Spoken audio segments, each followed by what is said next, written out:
before that time, before colonialism, we were kings, we were engineers, we were doctors. And we always have to remember that. We have to remember that as Black people, we can do everything. I would ask you about the importance of history, coming to the last chapter of your interview. And for me, I think when I couldn't figure out the racism and the psychological issue, I thought, let's go back in time.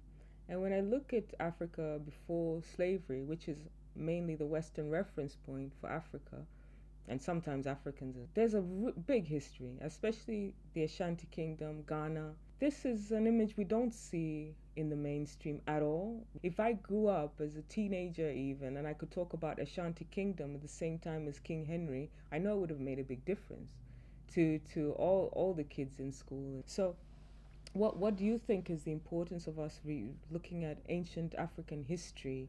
Yes, of course. Now, just to give you an example. So I was preparing for a training, which I did with, let's say, people working for, let's say, people that wanted to understand how diversity works and how to approach people from that have different backgrounds. I prepared, a PowerPoint, and my first slide was about history. So I think that at the beginning they were shocked because they were like, "Oh, this girl wants to teach us history. She wants to tell us a different part of history. What the hell is she doing?" So I started saying, "Excuse me, I'll say this in advance, but I have to talk about history because if not, you won't even understand why in 2020 you are calling me to do a certain type of training." So to go back to the question, I believe that if we grew up knowing about the importance of the Ashanti Kingdom and stuff, we would be different people. And I strongly believe that. I strongly believe that. Because of course, you can imagine that growing up in Italy, my education was really Eurocentric, or let's say with Europe at the center of everything.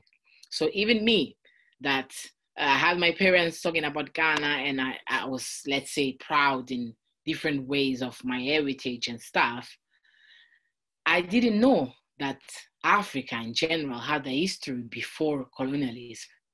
I believe in 2020 is really disgracing for us. So I want to share with you some images. Whenever I remember to, and I haven't done it with every interview for the Italian chapter, we share two images of Africa before slavery, or probably I think it's 1700s, those images.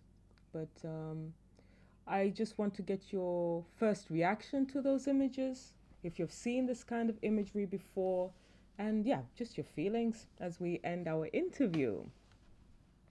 You see, one thing that the mainstream does, or let's say our books also, they give us an image of slaves. I'm watching the first image, and I'm thinking that even as part of the diaspora, we always like see Africans as slaves. I don't know if you know, I can't remember the title of that song. It's a song by Nas that at a certain point he says that they didn't take slaves to America. They took a lot of people that were doing actually something in Africa. They didn't just take slaves to America. They weren't slaves. So the first picture that he shared with me, it reminds me that before that time, before colonialism, we were kings, we were engineers, we were doctors, and we always have to remember that. We have to remember that as Black people, we can do everything, and even if it's different, and people will say that is not developed or is traditional, or they would just, try and find words to say that, oh, you're still living in in times like before Christ, like you are not developed. We have to believe that we are.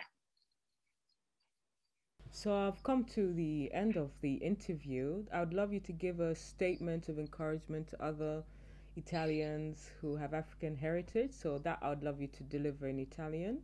But before you deliver that statement, is there any question you have for me? Now we're finishing the interview. Oh no, I just want to say thank you. your what you're doing, and Thank you. describing and Thank you. narrating the African diasporas all over the world. I think it's important to understand how we connect with each other. Yes. Mm-hmm. Yes. Thank you so much as well for taking the time and sharing. There's so many more questions I would ask you for sure about your summer school, about all the other work that you do. So please make sure you keep in touch with us, and we will connect you so that people can connect with what you do in the future. Anything you want to mention coming up that we should look out for?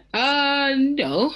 For now, I don't know if I told you, but I have a blog where, let's say, narrate on the Afro-descents and Africans in Italy, which is, okay, maybe I will say that in the Italian part. So yeah. the blog is in Italian, so I'll just add it to the... All right.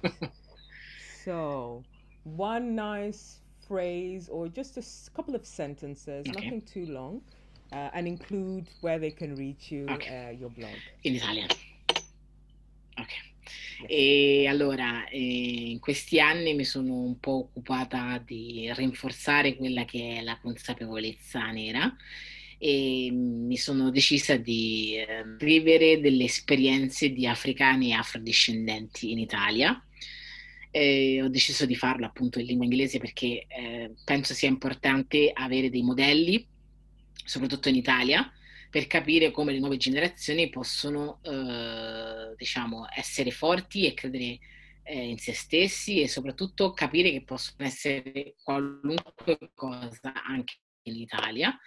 E ho raccontato queste esperienze nel mio blog, che è www.acosiamind.org. Please like and subscribe. Shout at Hues Films.